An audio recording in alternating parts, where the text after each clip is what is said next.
தொழிலதிபர் சேகர் ரெட்டி, ஸ்ரீனிவாசுலு ஆகியோர் நேற்று கைது செய்யப்பட்டனர். அவர்களை ஜனவரி 3ஆம் தேதி வரை காவலில் வைக்க நீதிமன்றம் உத்தரவிட்டது. இந்நிலையில் தற்போது மேலும் 3 சிபிஐ போலீசார் சென்னையில் கைது செய்திருக்கின்றனர். இதுகுறித்த விவரங்களை தருவதற்காக நமது செய்தியாளர் முகேஷ் இணைப்பில் இருக்கிறார். அவரிடம் பேசலாம். முகேஷ், இந்த சேகர் ரெட்டி விவகாரத்தில் தற்போது கைது செய்யப்பட்டிருக்கும் இந்த 3 பேரும் யார்? இவர்களுக்கும் சேகர் ரெட்டிக்கும் என்ன தொடர்பு? வேலூருக்கு பாத்தீங்கன்னா நேற்று கைது செய்யப்பட்ட சேகர் ரெட்டி, சீனிவாசலுக்கு அடுத்தபடியாக நேற்று கடந்த 3 நாட்கள சிபிஐ பொருளாதார குற்றப்பிரிவு போலீஸ் விசாரணை நடத்தி வராங்க. இந்நிலையில நேற்று மாலைக்கு மேல் நடைபெற்ற விசாரணையில் மீண்டும் 3 பேர், பல பேரிடம் விசாரணை நடைபெற்றாலும் மீண்டும் 3 பேரை மட்டும் தற்போதைக்கு கைது செய்துள்ளதாகவும், அந்த கைது செய்யப்பட்ட 3 பேரையும் இன்னும் சற்று நேரத்தில் சிபிஐ சிறப்பு நீதிமன்றத்தில் ஆஜர்படுத்த உள்ளதாக சிபிஐ சிறப்பு வழக்கறிஞர் தெரிவித்திருக்கிறார். இவங்க பாத்தீங்கன்னா சேகர் ரெட்டியோட ஆடிட்டர் என்று சொல்லப்படுற பிரேம்குமார் ஒருவராலும், அது இல்லாம மற்றவர் ரத்தினம் என்ற ஒரு 2வது நபருக்கு ஆஜர்படுத்தப்பட உள்ளார். 3வது நபரோட பேர் இன்னும் அவங்க வெளிப்படையா எதுவும் தெரிவிக்கல. ஆனாக்கப்பா அவங்க ஃபைல் பண்ண எஃப்ஐஆர்ல பாத்தீங்கன்னா சேகர் ரெட்டி, சீனிவாசுலு, பிரேம்குமார் உள்ளிட்ட 3 பேர் இல்லாம இதர பிற வங்கி அதிகாரிகள் என்றுதான் எஃப்ஐஆர்ல பதிவு செய்யப்பட்டிருக்குது. அதன் அடிப்படையில் பார்க்கும் பொழுது இந்த ரத்தினம் மற்றும் மற்றொரு ஆஜர்படுத்திருக்கிற மற்றொரு 2 பேரும் பெரும்பாலும் வங்கி அதிகாரிகளா இருக்கிறதுக்கு தான் வாய்ப்பு இருக்கு வேதவழி. இதே நேரத்தில் இந்த ஆஜர்படுத்தும் பொழுது அவங்க இந்த கைது செய்து ஆஜர்படுத்துவதற்கான காரணங்களை காவல்துறை, சிபிஐ காவல்துறை தரப்புல தெரிவிக்கும் பொழுது எந்த குற்றங்களுக்காக ஆஜர்படுத்தப்பட்டிருக்கிறார்கள் தெரிய வரும்.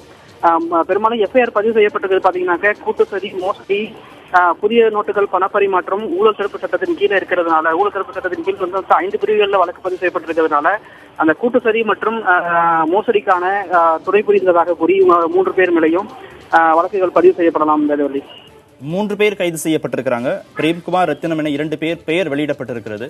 இந்த 2 பேருடைய தொழில் பின்னணி பற்றி சொல்ல முடியும்? பிரேம்குமாரோட பின்னணி பாத்தீங்கன்னா இவர் சேகர் ரெட்டிக்கு, சீனிவாசுலருக்கு சம்பந்தமான அனைத்து நிறுவனங்களுக்கும் ஆடிட்டரா செயல்பட்டதாகவும், இந்த சேகர் ரெட்டி சட்டவிரோதமாக ஈட்டிய வருமானங்களை சட்டத்திற்கு உட்பட்ட சட்டத்திற்கு புறமாக ஈட்டிய கருப்பு பணத்தை வெள்ளையாக மாற்றுவதற்கு துணை புரிந்ததாக தான் ஆடிட்டர் பிரேம்குமார் கைது செய்யப்பட்டிருக்கிறதாக தெரிவிச்சிருக்காங்க. இந்த சேகர் ரெட்டிக்கும் சீனிவாசுலுக்கும் உதவி செய்யறதுல முக்கிய உடந்தையாக இருந்த பிரேம்குமார் 2வது குற்றவாளியாக அவரோட எஃப்ஐஆர்ல வகையறுக்கப்பட்டிருக்காரு. அதே நேரத்தில் ரத்தினமோட பின்னணி பார்த்து இதுவரை தகவல் எதுவும் தெரிவிக்கப்படல. சிவி வட்டார அதிகாரிகள் தெரிவிக்கும் பொழுது பாத்தீங்கன்னா வங்கி அதிகாரிகள் தான் நிறைய பேர் சிக்கிறாங்க. அதாவது பழைய நோட்டுகள் புது நோட்டு பழைய 500 ரூபாய் நோட்டுகள் சொல்றாங்க, புதிய 2000 நோட்டுகள் மாற்று விவகாரத்துல வங்கி அதிகாரிகள் தான் அதிகப்படியான ஈடுபாடு காட்டியிருக்கிறாங்க. அதனால வங்கி அதிகாரிகள் தான் தற்போதைக்கு பிற அதிகாரிகள் என்று சேர்க்கப்பட்டிருந்தாலும் மேலும் குறைந்தபட்சம் 10 முதல் 15 அதிகாரிகள் இந்த குற்றச்சாட்டுக்கு ஆளாக நேரிடும். தற்போதைக்கு 2 பேர் மேல் தான் கைது செஞ்சிருக்கோம். அது வங்கி அதிகாரிகளா என்று வெளிப்படையாக தெரிவிக்காத பட்சத்துல இன்னும் சற்று நேரத்துல நீதிமன்றத்துல அவங்க கைது செய்யப்பட்டதற்கான ஆதாரங்களை தெரிவிக்கும் பொழுது விளக்கமாக தெரியும். கார்த்திகேயன்.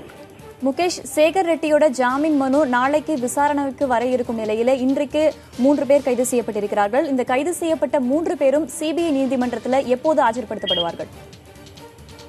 வேதவழி வழக்கமாக சிபிஐ நீதிமன்ற நடைமுறை பாத்தீங்கன்னா காலை 10:30 மணிக்கு தொடங்கி ஏற்கனவே பட்டியலிடப்பட்ட வழக்குகள் விசாரிக்கப்படும். அப்பொழுது கைது செய்யப்பட்டவர்களை ஆஜர்படுத்துவதற்காக நீதிபதியிடம் தெரிவிக்கப்படும். அவர் ஒப்புதல் அளிக்கும் பட்சத்தில் வழக்கமான பட்டியல் முடிய, அதாவது 11:30 12 மணி அளவில் 3 பேரும் ஆஜர்படுத்துவதற்கான பெரும்பாலும் வாய்ப்பு இருக்கிறது.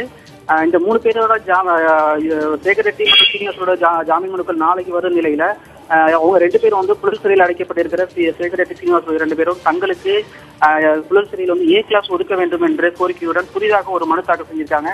அந்த வழக்கும் சேர்த்து இவர்கள் ஆஜர்படுத்தப்படும் பொழுது அந்த வழக்கும் சேர்த்து விசாரிக்கப்படும்.